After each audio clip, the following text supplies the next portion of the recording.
Imaginez une femme qui devient la pierre angulaire d'une famille pieuse, qui transmet des valeurs et éduque une génération entière dans la droiture. Maintenant, imaginez le contraire.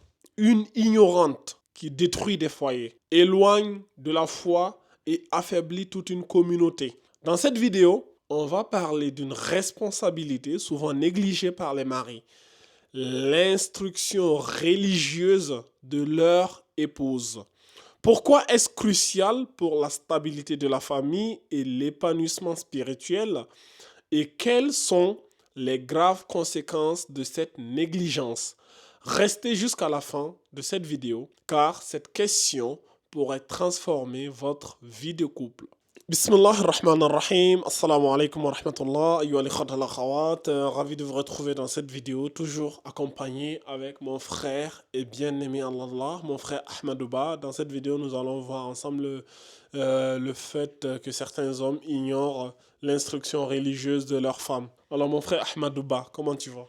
الحمد لله حمدا كثيرا طيبا مباركا فيه كما يحب ربنا ويرضى وأشهد أن لا إله إلا الله وحده لا شريك له وأشهد أن محمدا عبده ورسوله. Assalamu alaikum wa rahmatullahi wa barakatuh, mon très cher frère Mohamed. Alhamdulillah, ça va très très bien. J'espère que toi aussi, et ainsi que ceux qui nous regardent.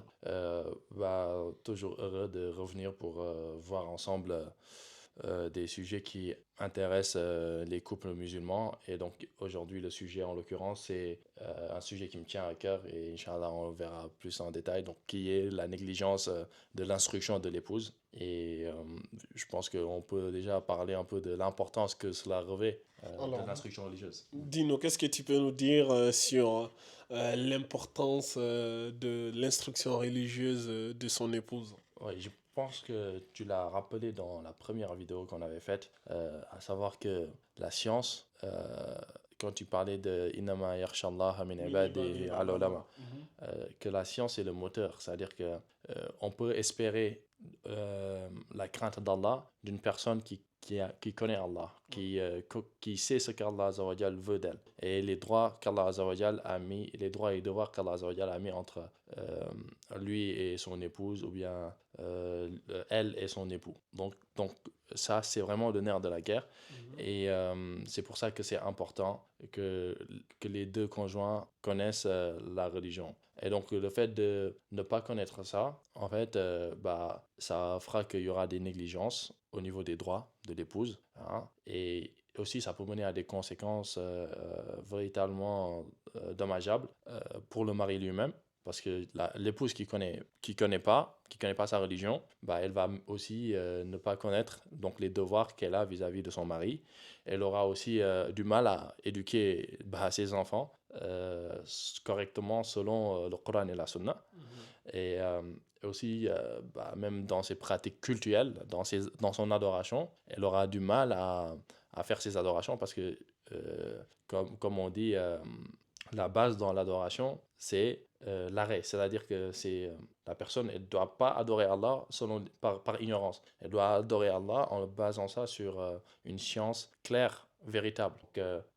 Quand on prie pas selon notre cerveau, mais on prie selon ce qu'on sait de la prière, les livres qui abordent la prière selon les différentes écoles. On jeûne selon ça aussi, ainsi de suite. C'est vraiment, tout revient à la science, comme disait l'imam Ahmed, rahimahullah. Il disait que les gens, la personne peut manger et boire de temps en temps, mais la science, la personne elle en a besoin tout le temps. Voilà, donc elle est même plus importante que manger. On peut même rappeler un verset où Allah subhanahu wa ta'ala dit Fa'alam, auzubillah minash shaitanir rajim, Fa'alam annahu la ilaha illa hu wastaghfir li zambik. Sache qu'il n'y a de divinité digne d'être adorée en dehors d'Allah subhanahu wa ta'ala et implore le pardon pour ton péché. Donc la science, elle précède l'action. Exactement, Donc c'est ça. pour que ton épouse, si tu veux espérer que ton épouse soit une femme pieuse et vertueuse, tu ne peux pas négliger son instruction religieuse. Tu vois, parce que, comme Ahmed Baladi, je l'avais dit dans une vidéo, le critère à travers lequel on peut utiliser pour savoir si son épouse ou si son époux est pieux, c'est la science. Allah subhanahu wa ta'ala lui-même, il a déjà dit Innama yakhshallaha min ibadihi al-ulama. Ceux qui craignent Allah, c'est les savants. Donc, plus la personne a de savoir, mieux cette personne va se rapprocher de la piété. Plus elle sera éloignée de la science. En fait, il peut y avoir des savants qui ne sont pas pieux, mais il n'y a pas une personne pieuse qui n'est pas savante. Mhm. Est-ce que tu vois? C'est-à-dire, une personne peut être savante et ne pas être pieuse. Ça existe. Il y a des imposteurs. Mhm. Mais une personne ne peut pas prétendre à la piété Mhm. sans science. Les Voilà. deux sont liés. Voilà, si, si. Tu vois? C'est une condition, comme on dit, Voilà. nécessaire et suffisante. Voilà. Voilà, Donc, voilà. le premier critère pour avoir une personne pieuse, il faut qu'elle soit savante. Il faut qu'elle connaisse Allah, il faut qu'elle connaisse ses droits, ses devoirs. Parce Mhm. que c'est évident, si une épouse ne connaît pas quels sont ses droits, quels sont ses devoirs, quelles sont les obligations auxquelles elle doit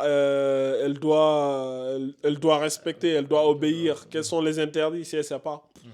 Après, tu vas dire que mon épouse fait ça, mais mon frère, c'est parce qu'elle ne sait pas. Non, mais tu as parfaitement raison. Et ça me permet justement de parler du rôle du mari, concrètement, qu'il a dans l'éducation religieuse. Et en même temps, c'est un appel pour tous les maris qui eux-mêmes ont du mal, en fait, n'ont pas de science, ou bien en tout cas ne la cherchent pas, ne la recherchent pas. C'est un appel à aller apprendre pour venir ensuite apprendre à enseigner à son épouse et à sa famille de manière générale. Et, la base, c'est enseigner les fondements de la foi. Comme dans le hadith de Jibril, alayhi salam, lorsqu'il est venu voir le prophète, alayhi salam, lorsqu'il a dit Akhbirni anil iman, informe-moi au sujet de la foi. Le prophète alayhi salam lui a répondu la foi, c'est de croire en Allah, de croire en ses anges, en ses livres, en ses prophètes, au jour dernier. Et aussi en la prédestination, c'est-à-dire comment le dire encore, au destin, qu'il te soit favorable ou non. Et donc, c'est ça en détail qu'il faut enseigner à son épouse, en détail qu'il faut enseigner à sa famille. Parce que ça, c'est vraiment la foi. Je me Mhm. permets de te couper, Vas-y. surtout le pilier fondamental qui est le tawhid. Surtout, par exemple, si on vit dans les sociétés occidentales. Aujourd'hui, on a plein de choses qui peuvent venir tâcher le tawhid sans même, et le pire, c'est que certains d'entre eux-mêmes sont des choses qui sont imperceptibles. Il y a des idéologies aujourd'hui, comme par exemple le féminisme, les trucs comme ça, tu vois. Si elles tombent dans ça, malheureusement, c'est des choses qui peuvent entacher ton tawhid. Parce que c'est des religions à part entière, en fait. Quand tu vas les scruter à la loupe, que tu vas voir qu'ils ont leurs croyances, ils ont leur mode de conduite. Il faut avoir une foi, il faut prêter allégeance complètement. Et ça te fait sortir de l'islam. Non, Et pas qu'il y en a plein d'autres, des religions non, non. séculières que nous avons aujourd'hui, des religions 2.0.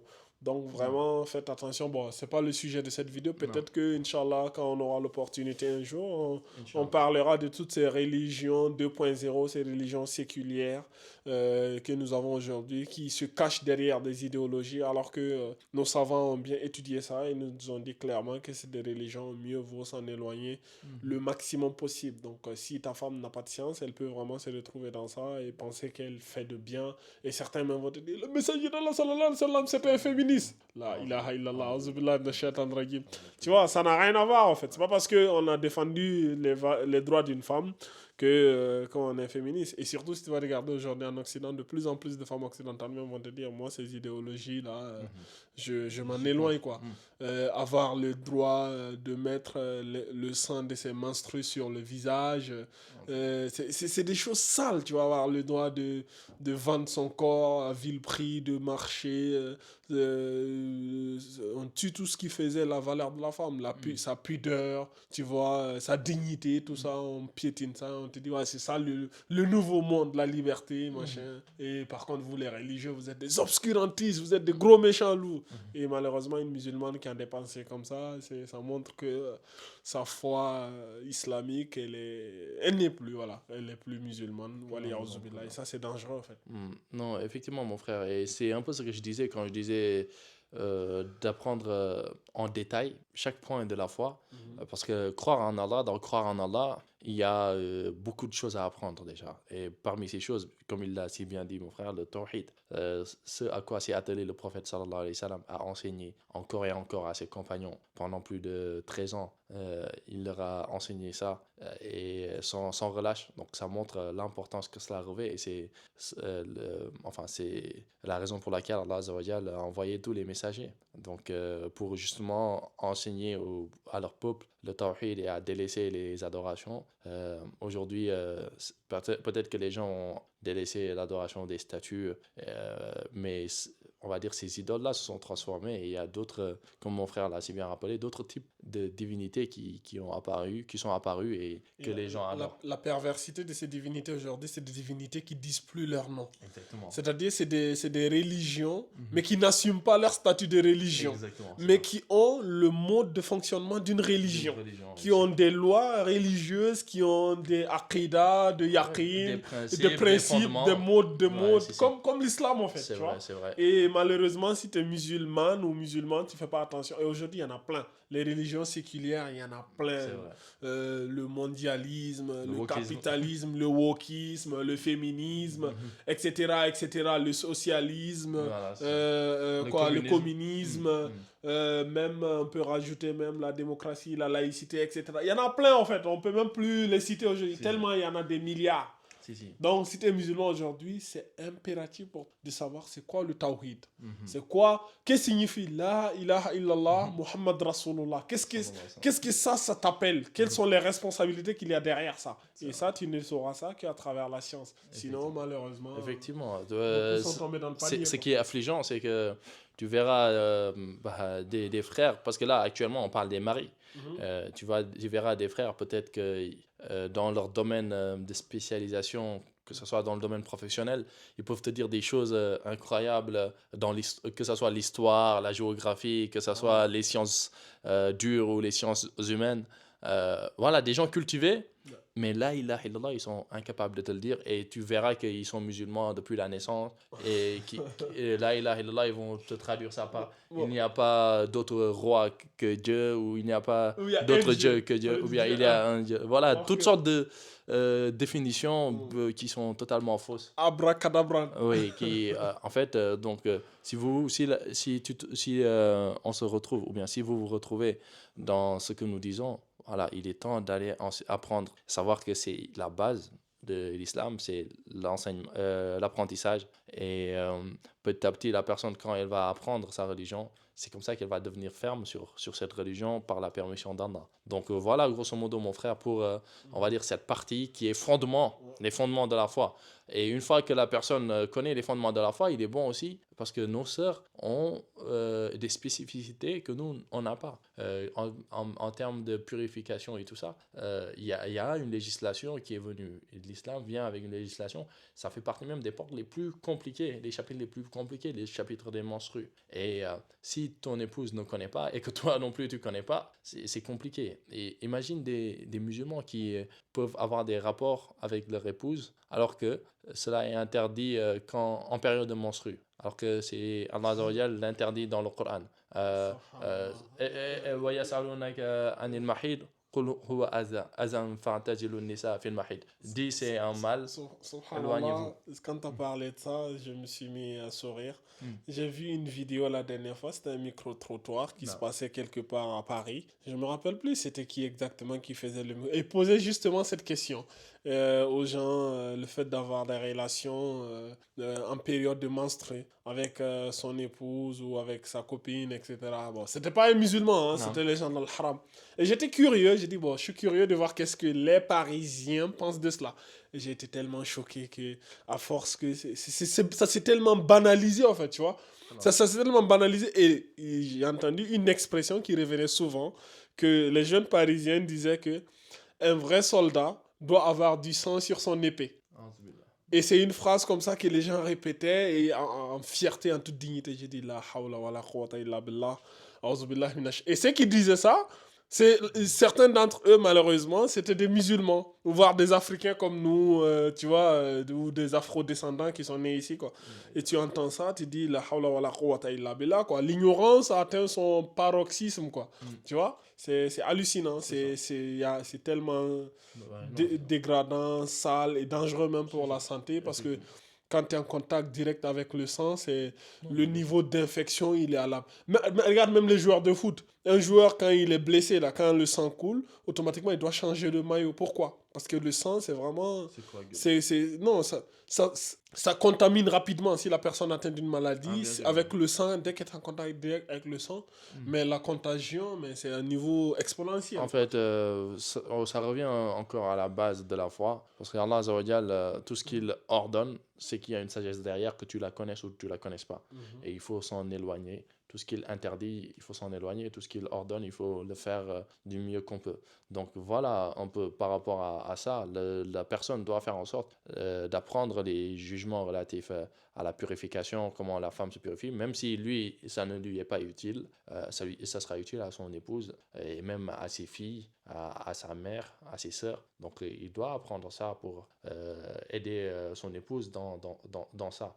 Parce que nos sœurs doivent connaître comment faire pour que leurs adorations soient acceptées d'Allah Azza wa Jal. Et après aussi, il, il faut peut-être en revisitant la sira des grandes femmes de l'islam, essayer de développer des qualités morales, de susciter des qualités morales chez son épouse, comme la patience, l'indulgence, la bienveillance, la courtoisie. Voilà, des qualités qu'on retrouvait chez les mères des croyants et qu'on retrouvait aussi chez les femmes des compagnons, ou encore avant Mariam ou Asiya, la femme de Pharaon. Voilà, ce sont des femmes exemplaires qu'Allah Azza wa Jalla a donné en exemple d'ailleurs. Il dit وَضَرَبَ اللَّهُ مَثَلًا لِلَّذِينَ آمَنُوا. Et Allah il donne en exemple voilà, aux croyants. Donc, exactement. Donc, il donne en exemple aux croyants d'ailleurs, il a dit. Pas qu'aux croyantes. Même nous, hommes, Allah nous donne en exemple la femme de Pharaon et aussi Mariam. Donc, quand Allah nous donne en exemple des gens, c'est pas rien, c'est pas anodin. Donc, la moindre des choses, c'est d'aller revisiter leur biographie, essayer de les connaître. Il y a dans ces preuves-là Voilà, des leçons pour des ceux leçons. qui réfléchissent. Voilà, et donc on se doit de connaître leur vie et de nous en inspirer parce que leurs vies ont été tellement fantastiques, incroyables, qu'Allah Azza wa Jal nous donne en exemple leur vie.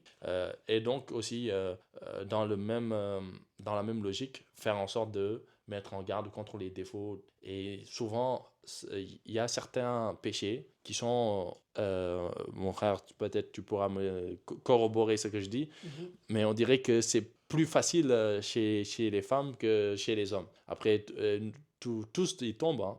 Mais le mensonge, par exemple, la calomnie, mais la médisance, surtout la médisance, entre elles, les femmes, elles peuvent se mettre à médire et beaucoup d'autres défauts qui peuvent apparaître chez la femme. Et ça, il faut enseigner à son épouse le danger de ça et ne pas le cautionner. Et aussi, bien sûr, cette correction, elle se fait avec sagesse, comme mon frère a l'habitude de le rappeler, le verset Udu ila sabili rabbika. Appelle au chemin de ton Seigneur, bil hikma wal mau'izati al hasana, par sagesse et la bonne exhortation. Et ça, donc appeler au chemin de ton Seigneur, il n'est pas juste fait d'or, il est fait d'abord dans le foyer. Donc même ton épouse, tu l'appelles au chemin d'Allah Azza wa Jal. Assure la rectitude et à délaisser les mauvais comportements. Donc voilà, après la mise en pratique de ça, donc pour mettre ça en pratique, mon frère, quels sont les moyens, on va dire, pédagogiques, ludiques pour ça? Subhanallah, aujourd'hui nous avons la chance, nous vivons dans l'une des époques les plus fascinantes de l'histoire, tellement qu'on a des outils et des moyens technologiques à nos dispositions. Aujourd'hui, il n'y a plus d'excuses au fait. On a tout, on a les réseaux sociaux, on a YouTube. Déjà YouTube, c'est une mine d'or, on a des formations en ligne. C'est-à-dire aujourd'hui, des enfants ou toi ou ton épouse peuvent même ne pas sortir à la maison, mais vous pouvez avoir quelqu'un qui va vous donner des cours personnalisés, comme par exemple la madrasa digitale. Venez vous inscrire à la madrasa digitale pour apprendre à lire le Coran, à le comprendre, à le méditer, pour apprendre la langue arabe, apprendre les sciences religieuses, apprendre à vos enfants, afin que voilà, qu'ils grandissent avec l'islam et tout.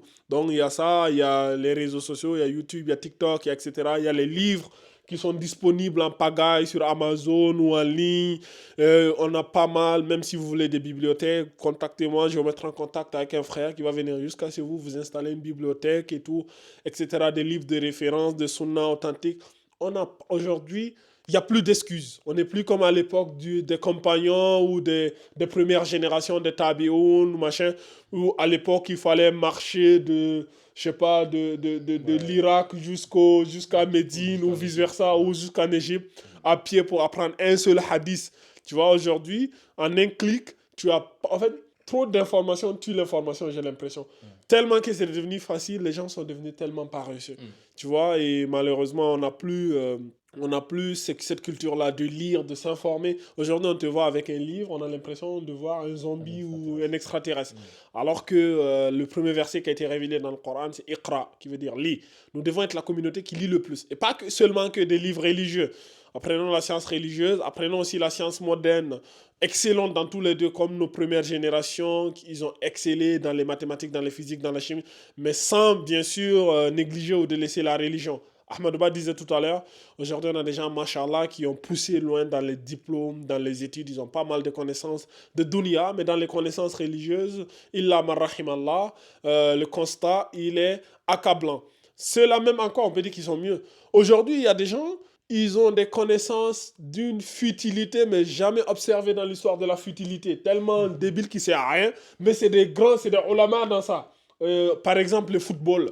Il y a des gens aujourd'hui, ils connaissent tellement le foot, c'est des experts. Alors qu'ils c'est ni des coachs, ni des joueurs de foot, ni rien, ils gagnent aucune vie. Mais c'est des spécialistes dans le foot, ils connaissent tous les joueurs, leur nom, leur âge, le nom de leurs femmes, des enfants, même les chiens, où ils font les vacances. C'est-à-dire des ulama, et c'est des machines, tu le dis, en 2004, tel joueur, il te le décrit toute sa biographie, en fait, de A à Z. Et ils connaissent même pas, même les 5 compagnons, les 4 premiers compagnons de l'islam, ils ne savent même pas c'est quoi la ilaha illallah, le vrai sens de la ilaha illallah. Ah, Et, ça. et les sœurs aussi, certaines sœurs connaissent toutes les actrices de télé-réalité, de cinéma, hollywoodiennes, etc. Des gens qui ne servent à rien. Tu vois, on connaît leur vie, on connaît qu'est-ce qu'ils mangent, machin. Des futilités comme ça, alors qu'ils ne connaissent même pas qui est Khadija, qui est Asiya, qui est Mariam, qui est... Tu vois, tu vois, on a pris des priorités futiles, alors que les vraies priorités, c'est-à-dire notre dîme nous appelle à tellement de choses que Mhm. on n'a pas le temps de rajouter des futilités, quoi, tu vois. Donc nous devons nous revenir au dîme et aussi aux sœurs. Quelque chose que je voulais dire, les sœurs, sachez que vous êtes le visage de l'islam. Parce qu'une sœur musulmane qui porte un voile dans la société, quand les gens ils te voient, ils voient l'islam. Si tu te comportes mal, c'est pas toi qui seras blâmé, c'est l'islam qui sera blâmé. Surtout nous qui sommes dans les sociétés occidentales ou des sociétés qui ne sont pas musulmanes. Quand une sœur musulmane sort avec son voile, parce qu'à travers le voile, on voit déjà, tu représentes l'islam. Et tu seras scruté à la loupe. Donc essayez, s'il vous plaît, quand vous sortez, essayez de bien vous comporter. Et le meilleur comportement, on voit des sœurs musulmanes faire du n'importe quoi en ville ou qui ne respectent pas les règles les plus élémentaires ou qui crient dans les transports ou qui font des trucs, tu vois. Et les gens, ils garderont une mauvaise image de l'islam. T'as vu les musulmans, comment ils sont? Donc, je dis aux sœurs parce que, bon, vu comme vous portez le voile et qu'à travers le voile, on voit directement que vous êtes musulman. Donc, faites attention, ayez une bonne image de l'islam, renvoyez comment on appelle ça, une bonne image de l'islam. Qu'est-ce que Non, tu as dit, mon frère, à oui, oui, propos? c'est ça. En tout cas, il faut savoir, en tant que mari, il faut trouver des techniques, pas trop non plus submerger la femme, l'asphyxier de programme, parce que c'est vrai que la religion est très importante, euh, c'est même la vie en fait, c'est ce qu'il y a de plus important, ce qu'on a de plus cher. Mais il y a une manière de procéder, parce que si du jour au lendemain on dit à la femme, voilà, viens, chaque jour on va apprendre tel nombre de pages de tel livre, ça peut devenir rapidement très lourd si la personne n'a pas l'habitude. Donc il faut y aller, comme on dit, chez Anne, pas à pas. Et même si c'est une fois par semaine, avoir au moins une assise où vous allez parler d'Allah Azzawajal, vous allez vous rappeler non seulement des bienfaits d'Allah Azzawajal, mais aussi apprendre la religion en fait. Pas que se rappeler, mais, enfin, quand je dis se rappeler, c'est apprendre tout simplement. Apprendre le Coran, apprendre les hadiths du prophète sallallahu alayhi wa sallam, apprendre aussi la vie des gens pieux. Et pour ça, il y a plein de livres et tout. Et aussi, même sous forme de jeux, parce qu'il y a aujourd'hui, comme le disait mon frère, il y a des jeux ludiques qui permettent en même temps qu'on joue d'apprendre la religion. Parce que des fois, pour passer le message aussi, à travers des jeux, ça peut le faire. À travers des quiz, voilà, essayer de se challenger, faire un système de points. Donc tout ça, c'est très très important. Et pourquoi tout ça? Parce qu'après, ça a un impact immense dans la communauté. Car si, comme on l'avait dit, hein, chaque famille est une cellule de la société, mais là on dirait plus, chaque famille musulmane est une cellule de la Ummah, de la communauté.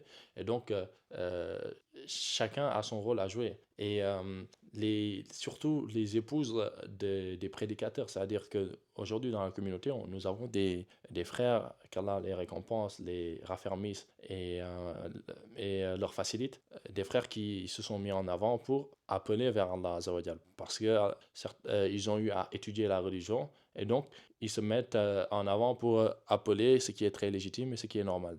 Et donc, quand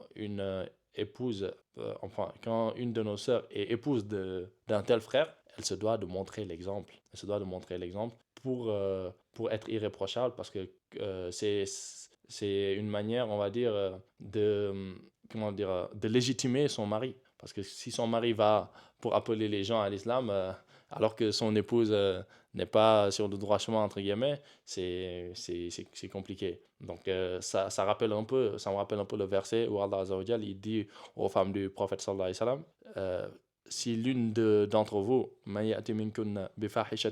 si l'une d'entre vous vient avec une turpitude claire, on va lui donner, on va doubler, enfin, voilà, on va doubler son châtiment. Et ça, c'est très facile pour Allah Azza wa Jal. Et donc, pourquoi? Parce que ce sont les femmes du prophète sallallahu alayhi wa sallam. Elles doivent être irréprochables.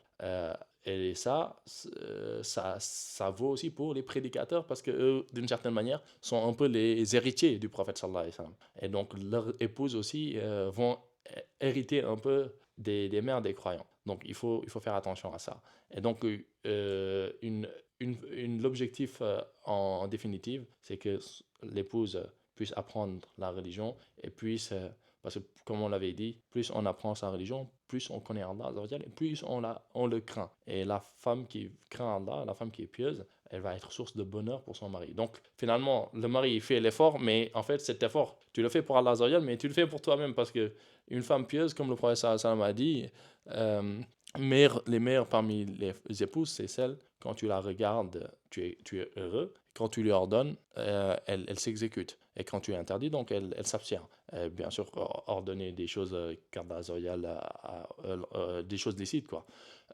Donc ça, c'est une source de bonheur pour le mari. Donc tu le fais aussi pour toi-même, d'une certaine manière, en enseignant à ton épouse. Et en même temps aussi, une autre manière, l'autre chose que tu fais pour toi-même, c'est que c'est la mère de tes enfants, et donc ça fait qu'elle va éduquer tes enfants comme les grands savants ont été éduqués par leur mère. Par leur mère. Voilà. Et donc, mon frère, si tu peux nous parler de certains versets et de paroles de savants par rapport à ce chapitre, à ce sujet.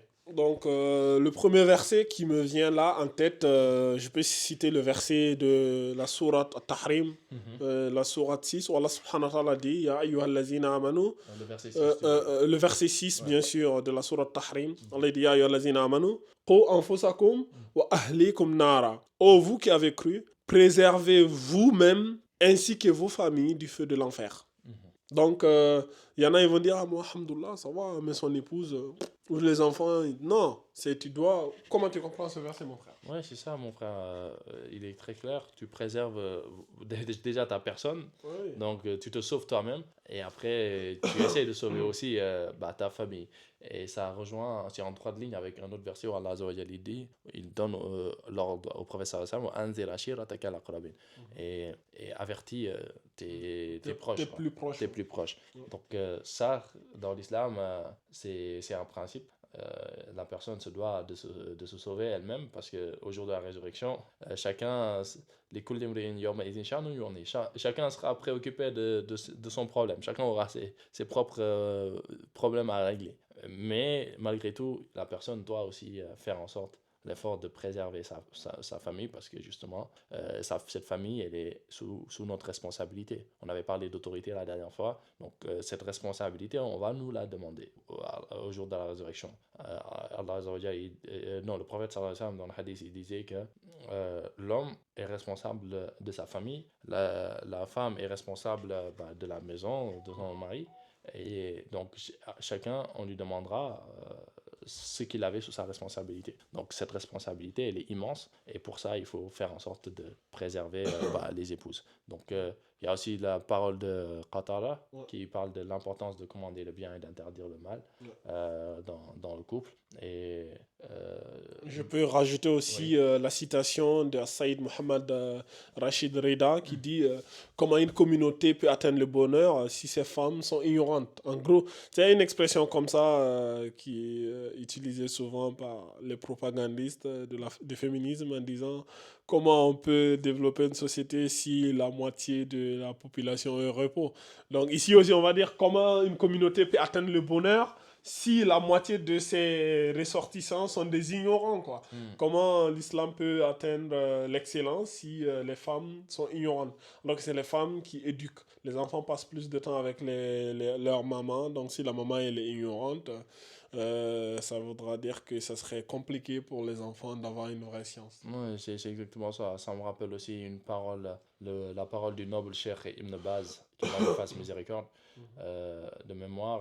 En gros, que la femme, en gros, si les gens, ils ont la corruption, ils ont choisi la femme pour faire passer, on va dire, la corruption, parce que justement, la femme, c'est elle qui éduque finalement toute la société, quoi. Si elle est corrompue, c'est toute la société qui va être corrompue. Et c'est pour ça qu'on doit faire en sorte que nos sœurs soient des barrières à cela, quoi, à cette perversité que les gens veulent répandre sur la société et sur Terre de manière générale. Donc cette négligence, elle mène vraiment à des influences négatives sur l'épouse, parce que quand la science est négligée, la personne, finalement, va suivre juste son instinct ou bien ses passions, ce qui va faire que la pudeur va disparaître et les valeurs aussi vont disparaître. Il y a ça, et aussi, on en a parlé, le foyer va se dégrader parce que un foyer qui n'est pas basé sur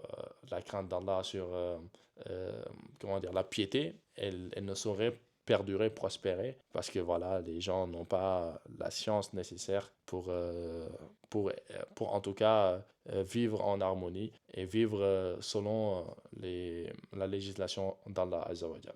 Et donc ceci nous pousse à dire aussi, mon frère, que la femme, elle peut chercher la science, tout comme l'homme, ou bien elle doit même chercher la science. Voilà, elle doit chercher la science, tout comme l'homme. Après, comme mon frère l'a dit, il y a beaucoup de moyens de chercher la science. Elle peut restée chez elle tout en cherchant la science. Pas besoin de voyager pour chercher la science comme le ferait par exemple un talib al-ilm parmi les hommes. Elle peut rester chez elle et chercher la science, surtout à un moment où elle a beaucoup de responsabilités, elle a des enfants. On nous raconte des histoires, mais qui sont non seulement réelles, mais qui sont de nos jours. C'est-à-dire que ce pas des histoires de gens d'il y a des siècles, mais c'est des gens du 21e siècle. Une femme qui est mère de famille, 5 enfants, et qui a fini le Coran. Comment elle a fini le Coran? Apparemment, quand son mari allait au travail, elle gérait les enfants. Donc les enfants, le matin, elle fait la course pour les amener à l'école, quand elle revient pour la cuisine, et après aussi le nettoyage de la maison, et ainsi de suite. Quand les enfants ils reviennent pour manger et tout, elle déjà les récupérer et tout ça. Et donc, c'est quand qu'elle avait le temps, qu'elle trouvait du temps pour étudier, pour essayer de mémoriser, c'était la nuit. Quand les enfants ils s'endormaient, un peu avant qu'elle s'endorme, c'est là où elle profitait du temps pour étudier. 30 minutes, 1 heure. Et comme ça, jusqu'à terminer le Coran.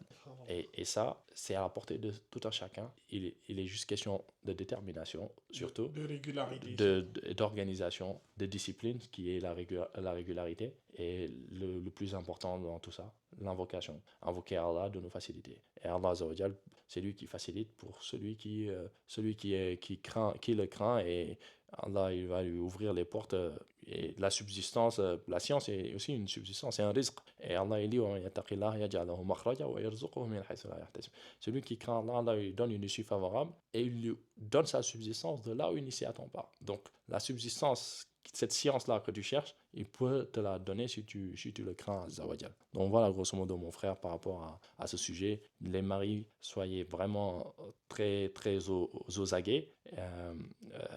Faites en sorte d'enseigner à vos épouses, de leur faire connaître l'islam, de leur faire aimer, de parler de la religion, que ça devienne votre routine, parce que c'est comme ça que la foi va augmenter dans leur cœur et dans nos cœurs aussi, en parlant d'Allah, de son prophète. Et c'est comme ça aussi que vous allez bâtir un foyer qui va être basé sur la piété, sur la connaissance d'Allah, sur la connaissance du prophète sallam, sur la connaissance des compagnons. Et comme ça, seulement comme ça, on peut espérer que la communauté puisse prospérer après. Donc voilà, il ne faut pas négliger. Et ça, c'est le retour du bâton ou bien le retour de la carotte. C'est en fonction de ce qu'on aura investi. Et n'oubliez pas qu'on nous demandera ça au jour de la résurrection, qu'Allah nous facilite à tous et nous accorde la réussite. Masha'Allah, mon frère Ahmadouba, merci pour toutes ces lumières et tous ces éclaircissements. Donc, Ayyuha al-Khat al-Khat, nous avons fait le tour du sujet. Donc, il est important de ne pas négliger l'instruction religieuse de sa femme. Donc, quand je vous rappelle encore une fois, n'hésitez pas à vous inscrire à la madrasa digitale pour apprendre à lire le Coran dans la langue arabe, pour apprendre à méditer, apprendre votre dîn, etc., etc. C'est des accompagnements personnalisés que nous vous offrons. Donc, vous avez toutes les informations dans la description de cette vidéo. Alhamdulillahi Rabbil Alamin wa sallallahu ala nabiyyina Muhammad wa ala alihi wa sahbihi wa man ittaba'ahum bi ihsanin ila yawmiddin.